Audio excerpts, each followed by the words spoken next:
Part 3. Wonders of Stone, the Age of the Great Pyramids. A note before we begin.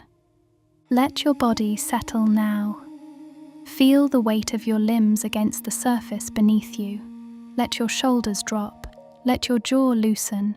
Let your hands rest open or closed, whichever feels more natural, and take one slow, quiet breath.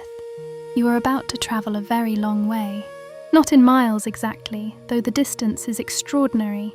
You are traveling in time, back across centuries and millennia, back across a span of years so vast that the Roman Empire, which itself feels impossibly ancient to us, had not yet been imagined when the story we are about to tell was already ancient history. We are going to the desert. We are going to the edge of the Sahara, to a wide limestone plateau on the western bank of the Nile, a few miles south of where a great river bends and slows before spreading toward the sea.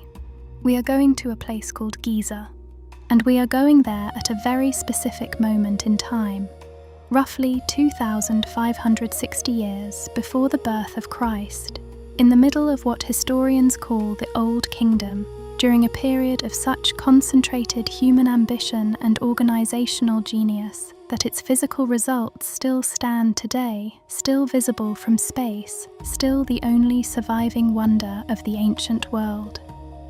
Tonight, we are going to talk about the pyramids, not as tourist attractions, not as symbols on postcards or subjects of conspiracy theories. We are going to talk about them as what they actually were, the greatest building projects in human history, the physical manifestation of a civilization's beliefs about life and death and eternity, the result of thousands of human lives dedicated to a single extraordinary purpose. We are going to talk about the men who ordered them built, the men and women who built them, and what it all meant to the people who lived in its shadow. Settle in. Close your eyes if you like. Let the story carry you. Chapter 1. Khufu and the Great Pyramid of Giza. The year is approximately 2560 BCE. Egypt is, by this point, already an ancient civilization.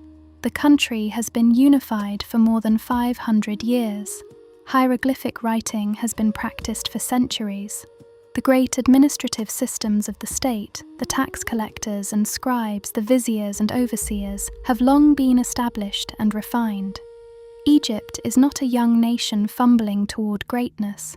Egypt is, by the standards of its time, a sophisticated, organized, confident world power. And yet, what is about to happen at a place called Giza will dwarf everything that has come before it. The pharaoh is a man named Khufu. In Greek, he will later be called Cheops. In Egyptian, his name, a shortened form of the longer name Khnum Khufu, means roughly, Khnum protects me, a reference to the ram-headed god of creation. He is the second pharaoh of the 4th dynasty, the son of Sneferu, who was himself one of Egypt's greatest builders. Khufu has inherited a kingdom already skilled in the art of pyramid construction. His father built 3 pyramids, including the first true, smooth-sided pyramid in Egypt, the gleaming red pyramid at Dashur. Khufu has watched, grown up knowing that stone can be shaped into mountains. But Khufu does not want a mountain. Khufu wants the sky. We know frustratingly little about Khufu as a person. The historical record from this period is thin, filtered through the long passage of time, fragmentary and incomplete. We have one surviving portrait of him, a tiny ivory statuette, barely 2 inches tall, the smallest portrait of the builder of the largest pyramid ever constructed, which feels like a joke the universe is playing on us.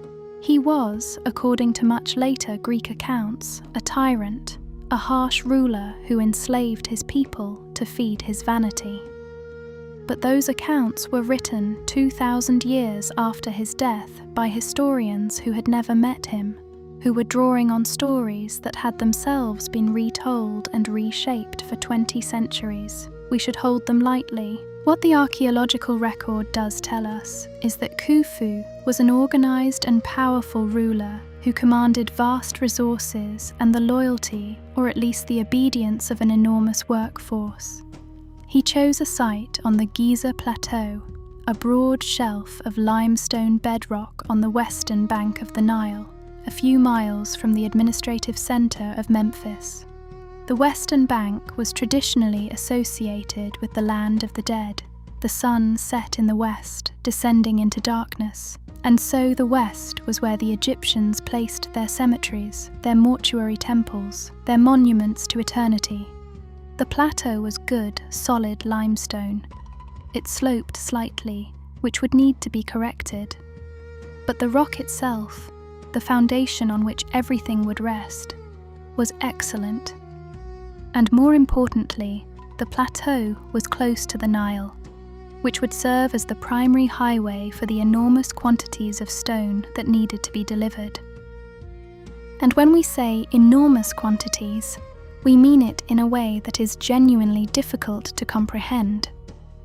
The Great Pyramid of Khufu is, at its core, approximately 2.3 million blocks of stone. Those blocks range from about 2 tons to as much as 15 or even 80 tons for certain interior elements.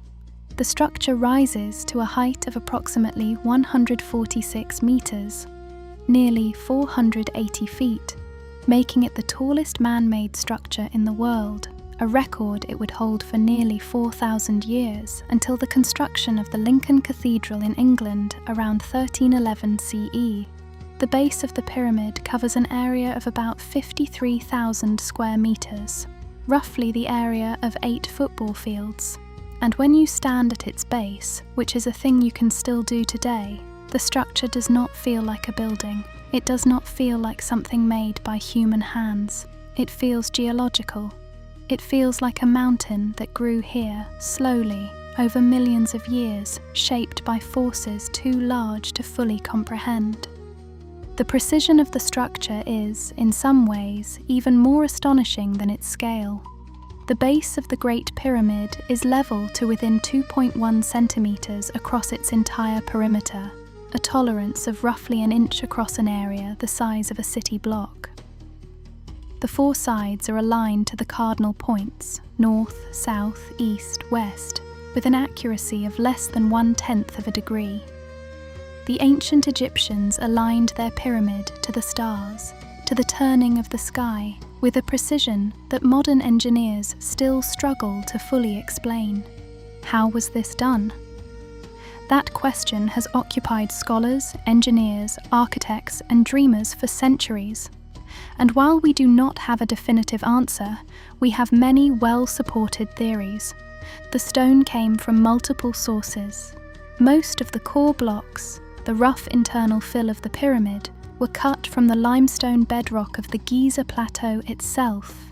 This was both logical and efficient. The quarrying of the plateau created the very material being used to build on top of it, while also creating space for workers' infrastructure below. The finer white Tura limestone used for the outer casing, the smooth, gleaming surface that once covered the entire pyramid and made it shine like a second sun in the Egyptian sky, came from quarries across the river transported by boat during the Nile's annual flood, when the water level rose enough to bring ships close to the construction site.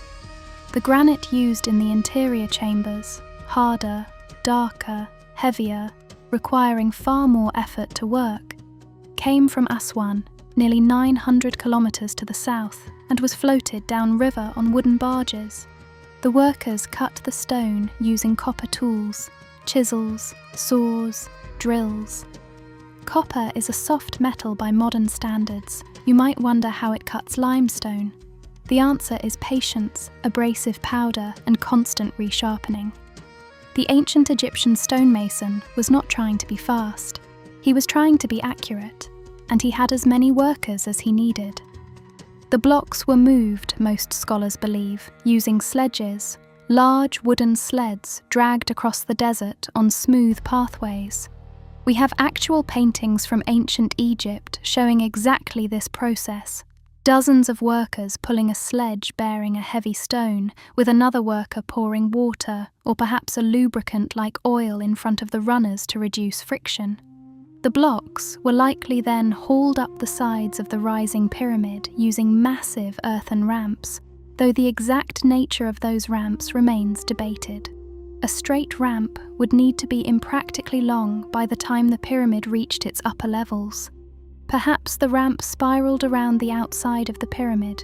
Perhaps multiple internal ramps were used. We do not know with certainty.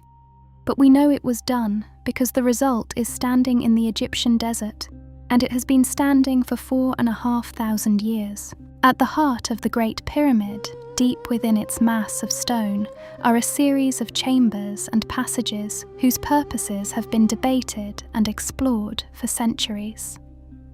The lowest chamber, cut into the bedrock below the pyramid, was either an early design that was abandoned or perhaps a deliberate feature of the structure.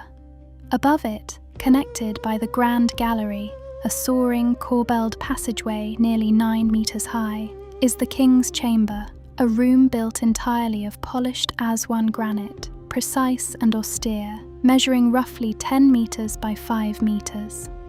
Above the King's Chamber are 5 weight-relieving chambers, stacked like a series of flat boxes designed to distribute the enormous pressure of the pyramid's mass away from the room below. The engineers who designed this system understood structural forces in a way that is simply remarkable for a civilization working without modern mathematics. In the King's Chamber sits a granite sarcophagus, open and empty, its lid long since lost. This is where Khufu's mummy once lay. The mummy itself, like almost every royal mummy of the Old Kingdom, is gone. Robbed in antiquity, thousands of years ago, the tomb plundered so completely that not a scrap of Khufu's burial equipment has survived. The man who built the greatest tomb in human history left us almost no physical trace of himself. There is something strangely moving about that. The pyramid is everything, the man is almost nothing, and yet the pyramid stands. Construction of the Great Pyramid almost certainly took decades. Most current estimates suggest somewhere between 20 and 30 years. That is a long time.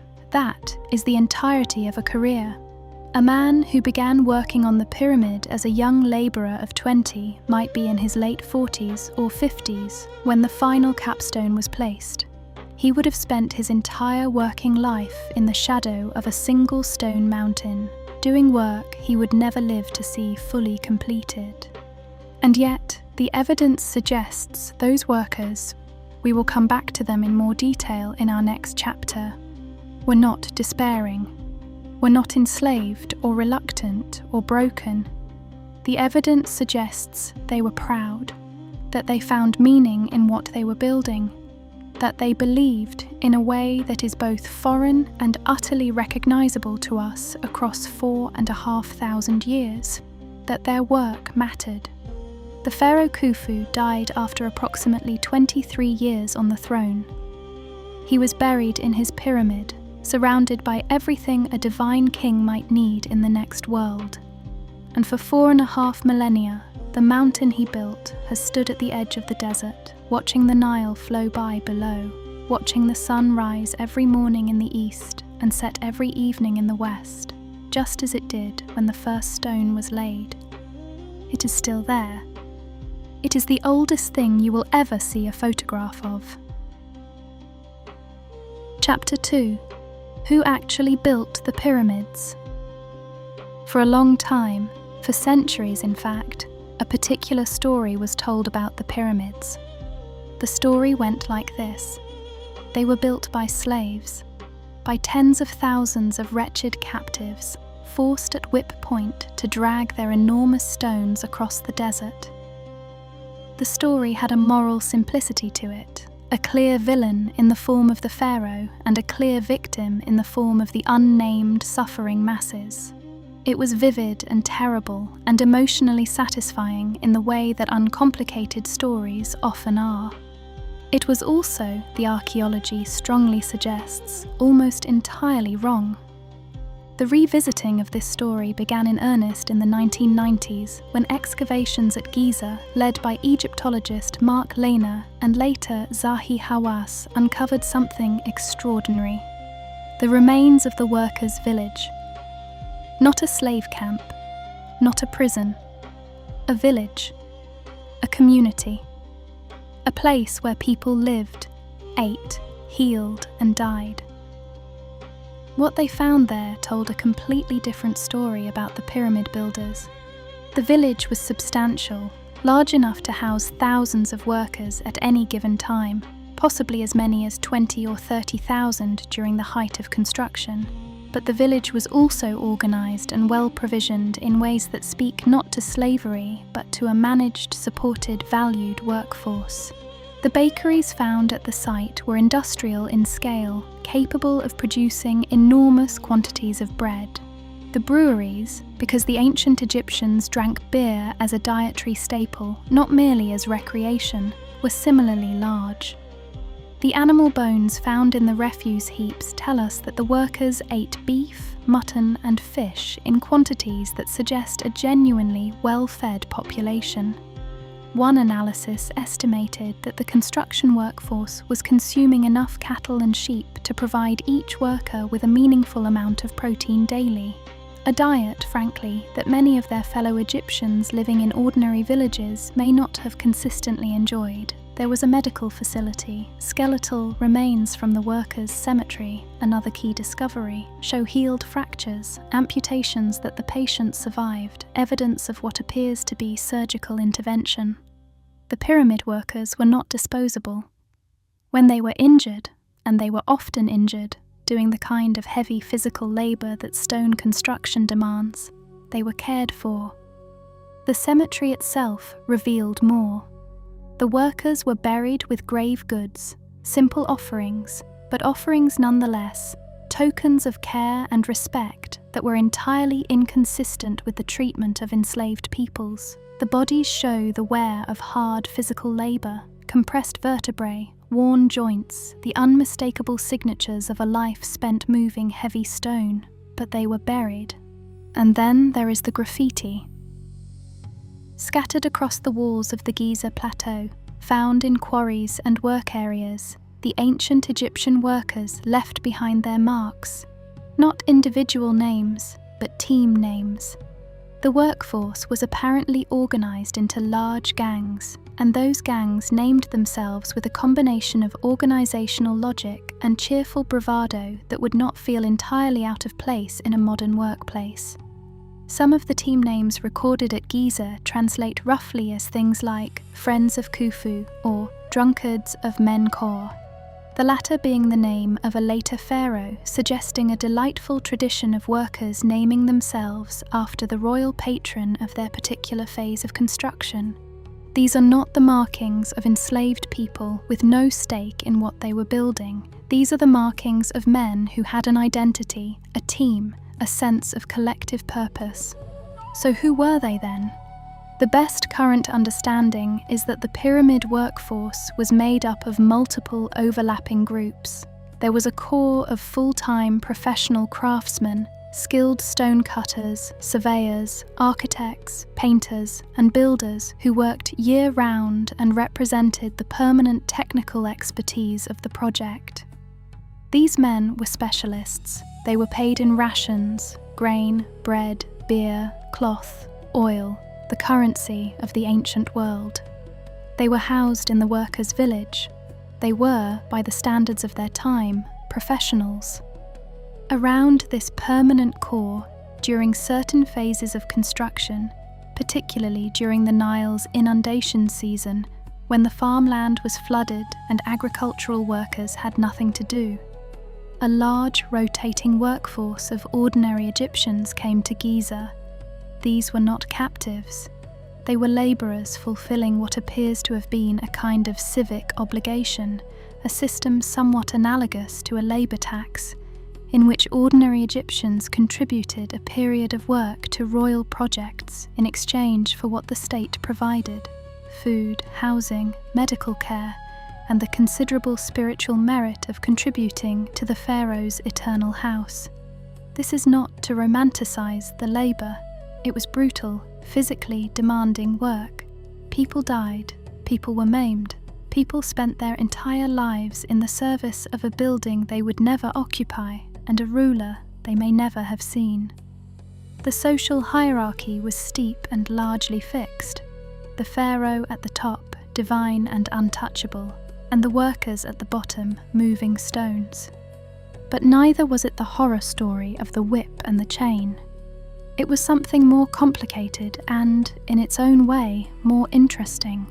A civilization so thoroughly organized around a shared system of meaning that hundreds of thousands of people, across multiple generations, gave their labor and their lives to build something they believed in. They believed that the pyramid was not merely a building. They believed it was the mechanism by which their king, who was also their god, would make the transit from this world to the next. They believed that in serving the pyramid, they were serving the order of the cosmos itself. That is a remarkable thing to believe. And it is a remarkable thing to have believed it so completely that you spent your back and your knees and your years proving it, stone by stone, in the Egyptian desert. Chapter 3. Khafre, the Sphinx, and the Giza Plateau. Khufu died. As all pharaohs must, as all people must, even the ones who build mountains, Khufu died, and his son Khafre inherited the throne. Khafre built his pyramid not at Giza, but at a site further north called Abu Rawash, perhaps making a statement of independence from his father's chosen ground, perhaps following some religious logic we no longer fully understand. His pyramid was never completed, or was subsequently dismantled. We are not entirely sure which, and he reigned for only about 8 years before his death. Then the throne passed to another son of Khufu, a man named Khafre, and Khafre came home to Giza. Khafre's pyramid rises just to the southwest of his father's. It is slightly smaller in absolute terms. It stands about 3 meters shorter than the Great Pyramid, but it sits on ground that is slightly higher, which means that from many angles it appears to be the taller of the two. Whether this was deliberate, a subtle architectural statement, a son's quiet competition with his father's legacy, we cannot know for certain. But it is difficult to look at the arrangement of the Giza Plateau and not feel that it was designed with a careful eye for how it would appear from the valley below. Khafre's pyramid complex is, in certain ways, better preserved than his father's. The outer casing of the upper portion of the pyramid, that smooth white limestone facing that once covered the entire surface of both pyramids, is still intact near the summit of Khafre's monument. You can see it today, a cap of ancient white stone sitting atop the rougher brownish core, a glimpse of how the pyramids once looked when they were new, gleaming and smooth and almost impossibly bright under the Egyptian sun. But the thing most associated with Khafre, the thing that has made his name more recognizable than perhaps any other pharaoh except Tutankhamun and Cleopatra, is not his pyramid at all. It is a lion, or rather, it is a creature that is part lion and part man.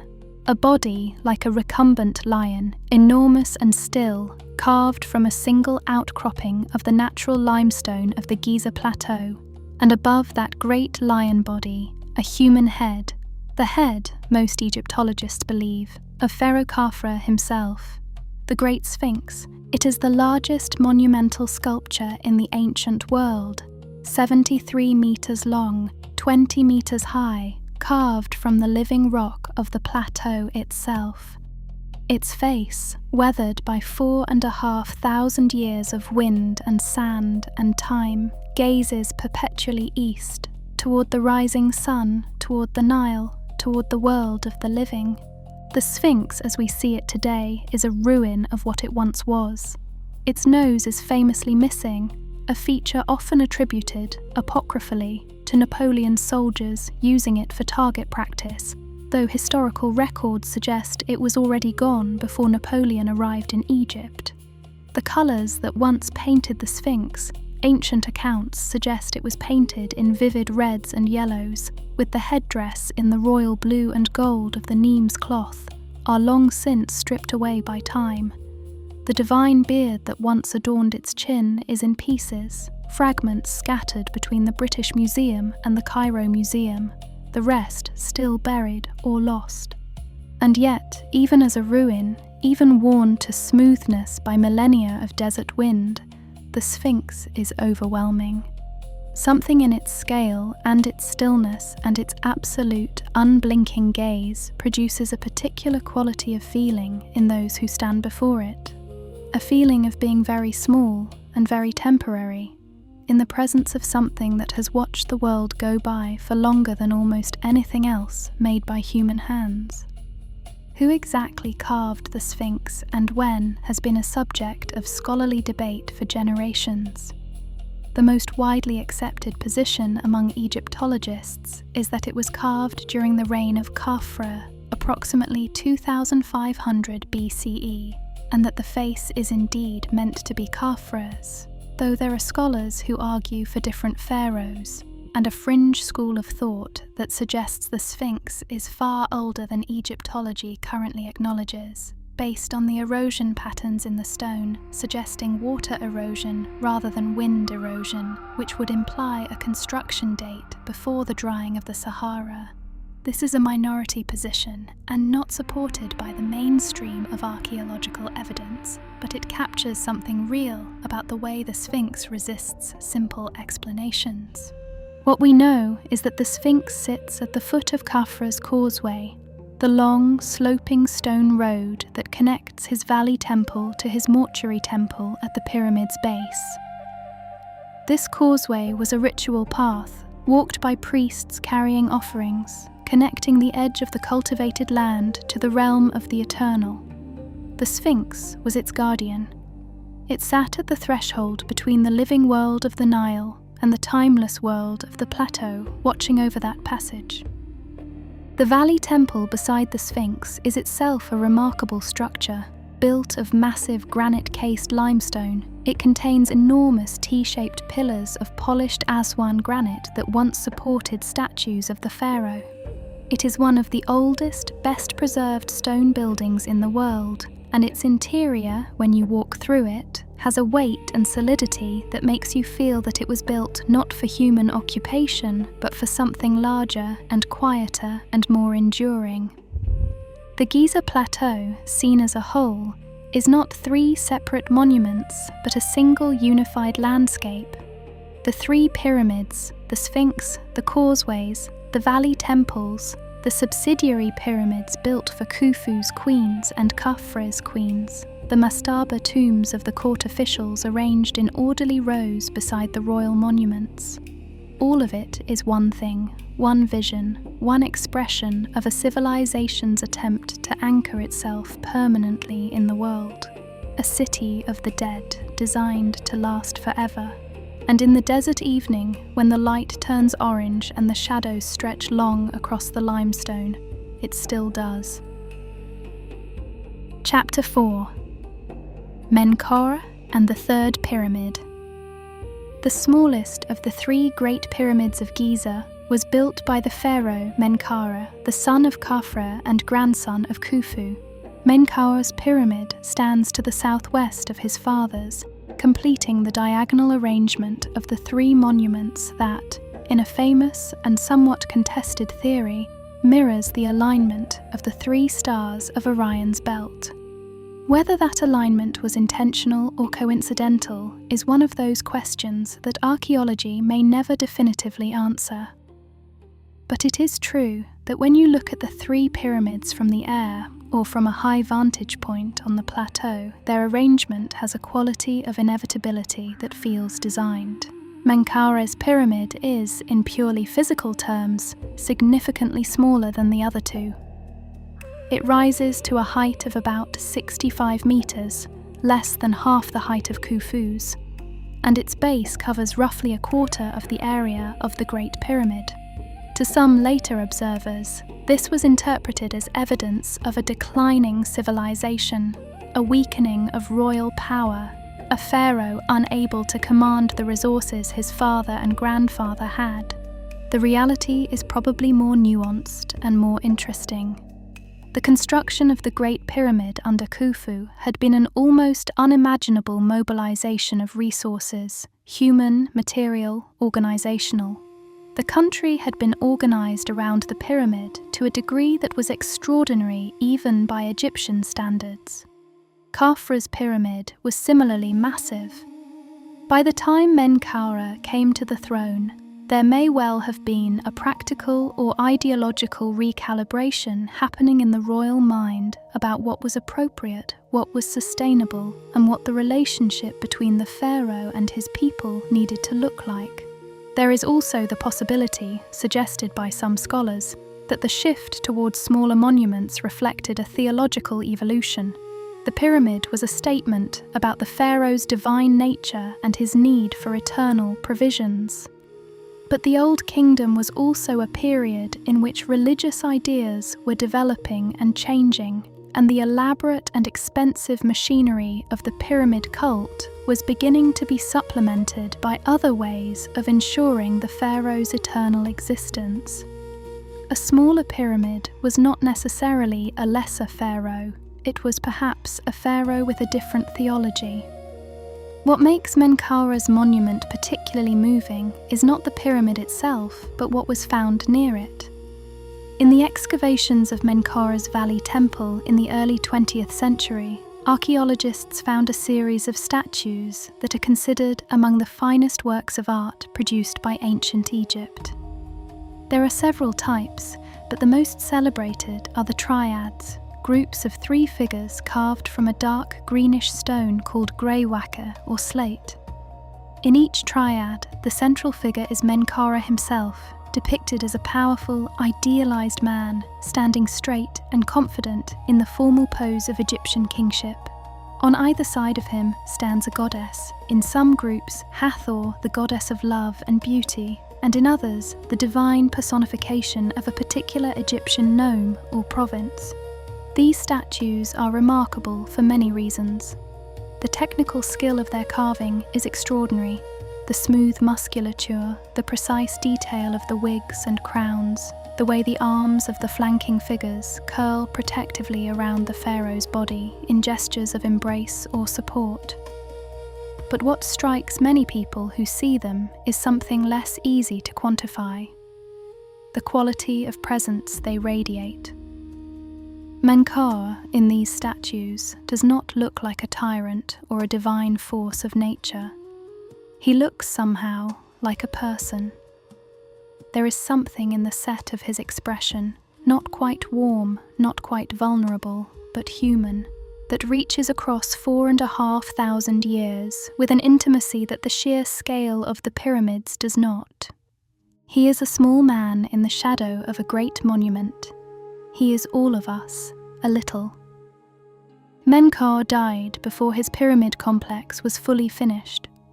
Subsequent pharaohs completed the work using mud brick in places where stone had been planned, and certain architectural elements were never quite finalized.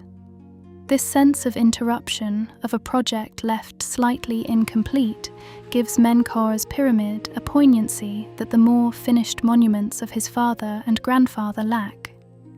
He built the smallest pyramid. He left the most human impression. Chapter 5. Inside the Pyramids. Death, the Afterlife, and the Pyramid Texts. The pyramids were not built to impress posterity. That is a hard thing to fully hold in your mind, because they do impress posterity so extraordinarily. They are among the most impressive things human beings have ever made, by almost any measure. But they were not built for us. They were built for the dead. And more specifically, they were built for a very particular vision of what happens to the dead.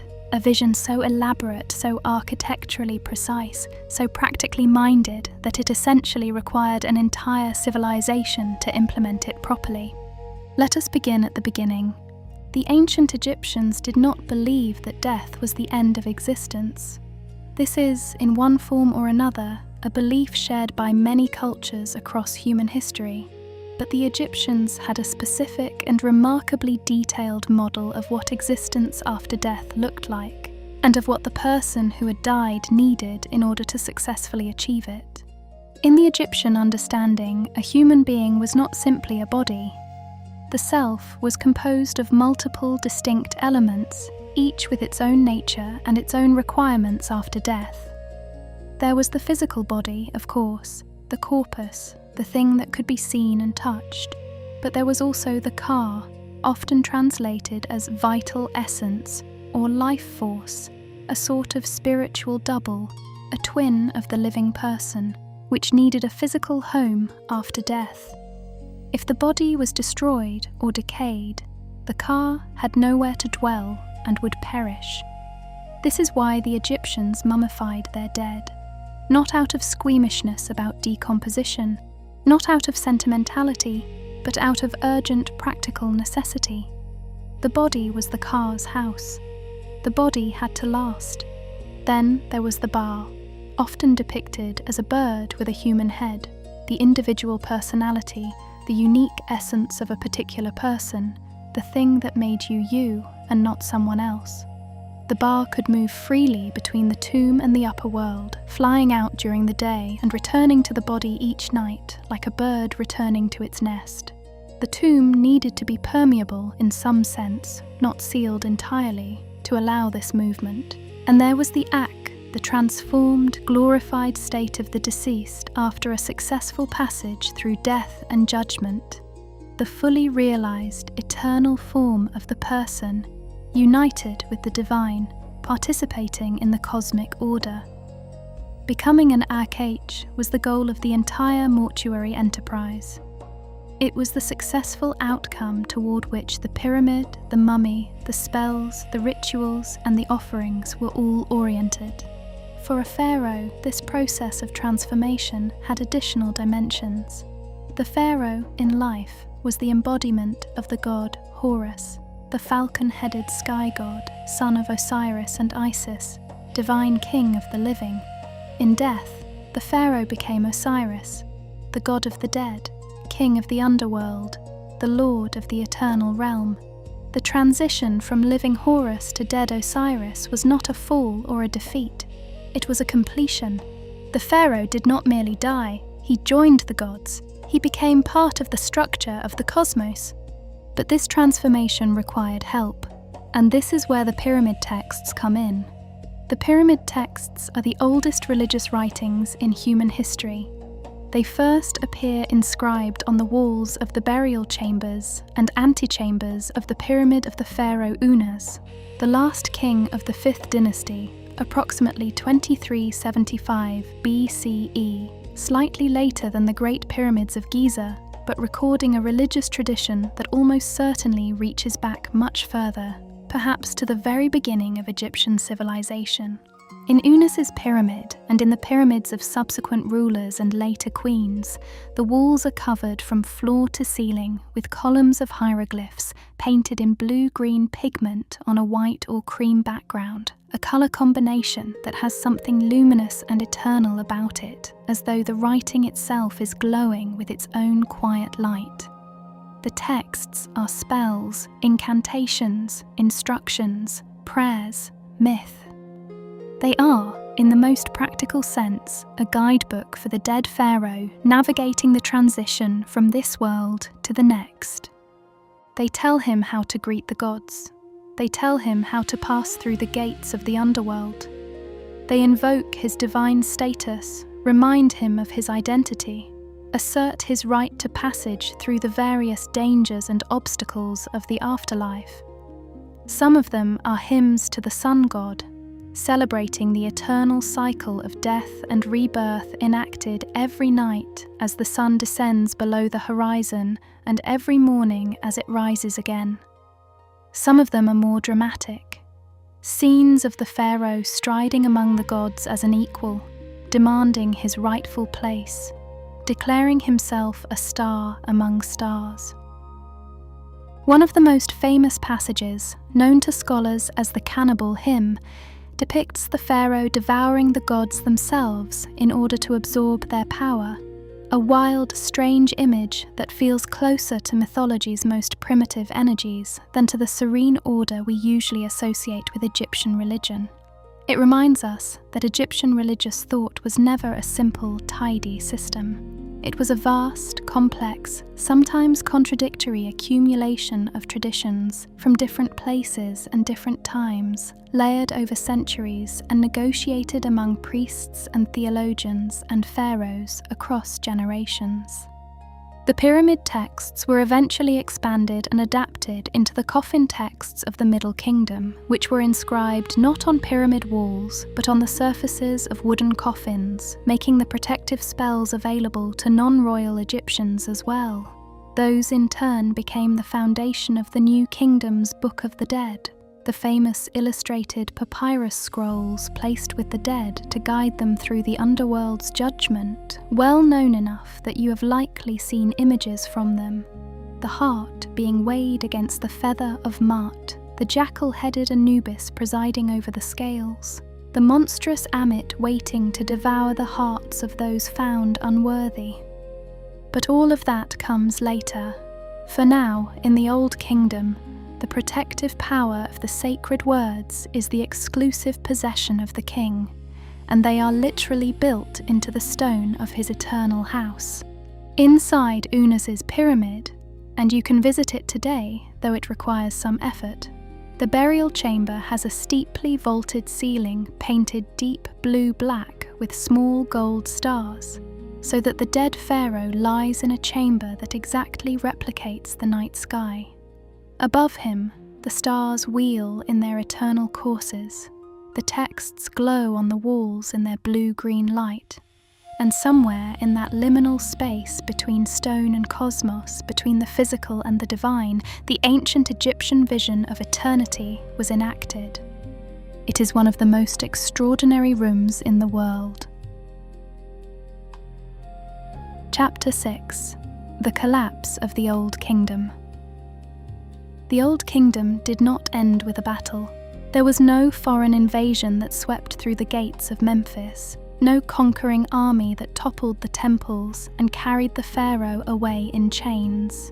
The Old Kingdom ended the way many civilizations end, not with a single dramatic blow, but with a slow accumulation of pressures, each one manageable in isolation, each one tipping into the next, until the whole intricate system collapsed under its own weight and the weight of its circumstances. It ended, in other words, the way things end. To understand what happened, we need to understand something about how the Old Kingdom worked, and why the conditions that had made it great also contained within them the seeds of its dissolution. The Old Kingdom state was, at its core, an enormously centralized system. The pharaoh sat at the top of a vast administrative pyramid, not unlike the stone pyramids he built as a matter of fact, with power flowing downward through a hierarchy of officials, nobles, priests, and local governors. The country was divided into administrative units called nomes, each governed by a nomarch, a regional administrator who derived his authority from the central government.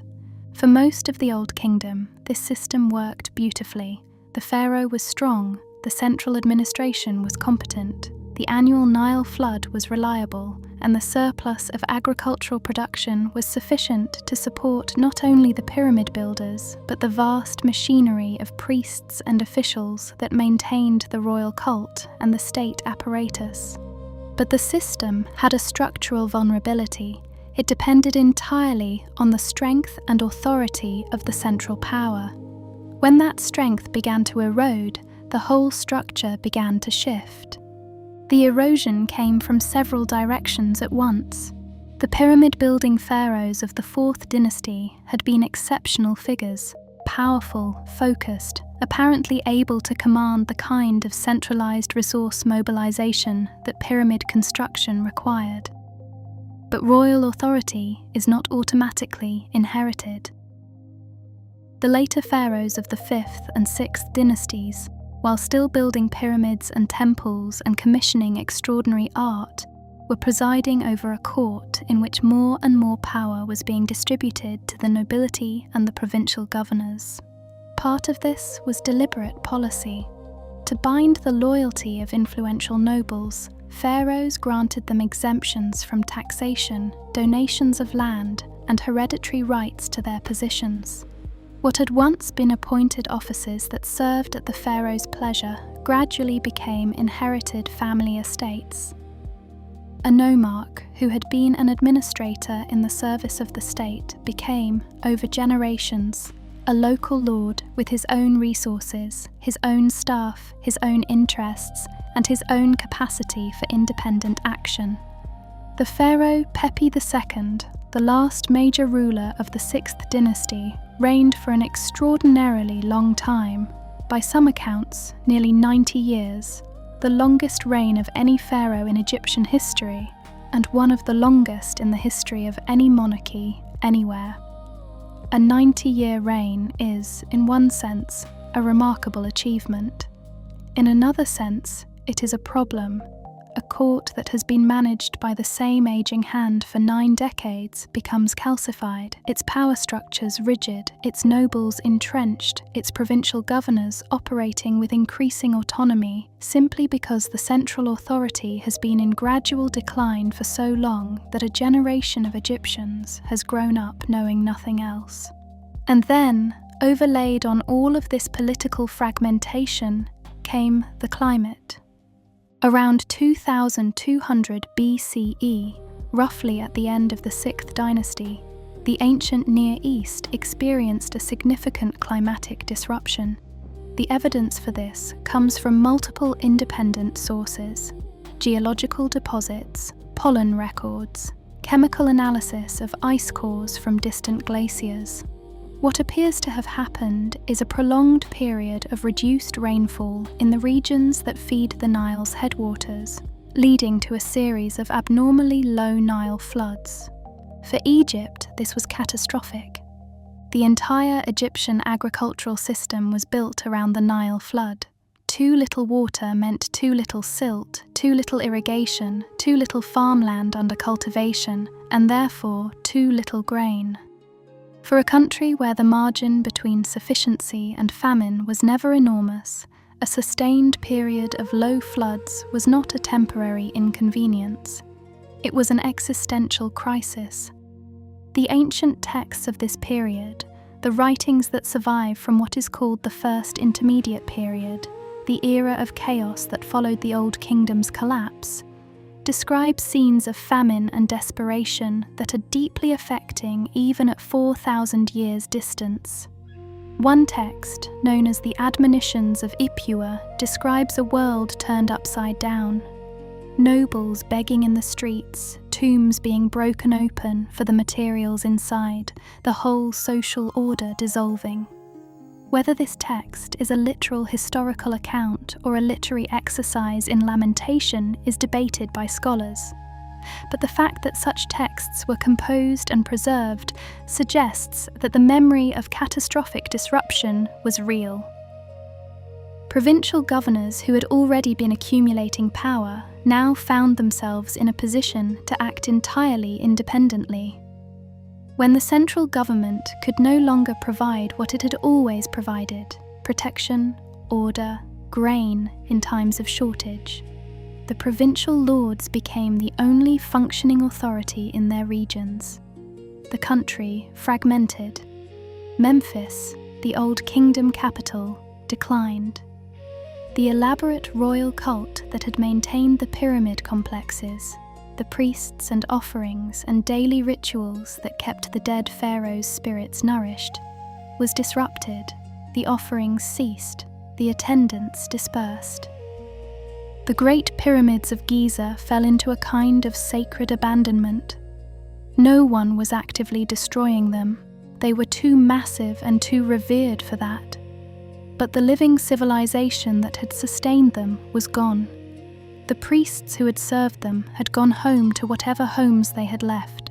The villages around them had emptied, and the pyramids stood alone in the desert, as they had always stood, as they would continue to stand long after the civilization that made them had reinvented itself again and again, until the very concept of the civilization that had built them had become as remote and mysterious as the monuments themselves. We have come a long way tonight. We began on a limestone plateau above the Nile, watching the sun rise over an empty desert that was about to become the most ambitious construction site in human history. We watched a pharaoh named Khufu set his vision against the sky and somehow, through human ingenuity and organizational genius and the labor of tens of thousands of people over decades, bring it to earth. We watched his son Khafre look east from his own pyramid and carve a guardian of stone so large that it would outlast his dynasty by 4,000 years and still be watching the sunrise. We watched Menkaure build his smaller pyramid and leave his face in stone, human and present in a way that the scale of the other monuments does not quite permit. We descended into the darkness of the pyramid chambers, where the oldest religious writing in the world glows in blue-green light on the walls, promising the dead pharaoh safe passage to eternity. We sat with the workers, the real workers, the men and women who moved the stones and ate the bread and healed each other's broken bones and wrote their team names on the quarry walls, and we felt the texture of their lives, ordinary and extraordinary all at once. And then we watched it all come apart, slowly, like all endings come apart, not in a single moment, but across decades, the threads loosening one by one until the whole fabric had unraveled and there was nothing left but the stone monuments and the memory of what had been. But here is the thing about ancient Egypt that is perhaps its most remarkable characteristic. It did not stay down. In our next part, we will see this. We will follow Egypt through its first long darkness, its first chaos, its first sense of forgetting who it had been, and then we will watch it remember. We will watch a pharaoh rise out of the south, out of a city called Thebes, and reunify the country and restore the order and begin again. Egypt falls and Egypt rises. It will do this more than once in its long history, and each time it rises, it brings with it everything that came before, the gods, the art, the language, the memory, and adds to it something new. But all of that is for another evening. For now, the pyramids stand against the stars. The Nile runs silver in the moonlight below the plateau. The Sphinx looks east, as it always has, as it always will. And the desert is quiet. Let the quiet carry you. Let the stone settle. Let yourself rest now in the long shadow of the oldest things.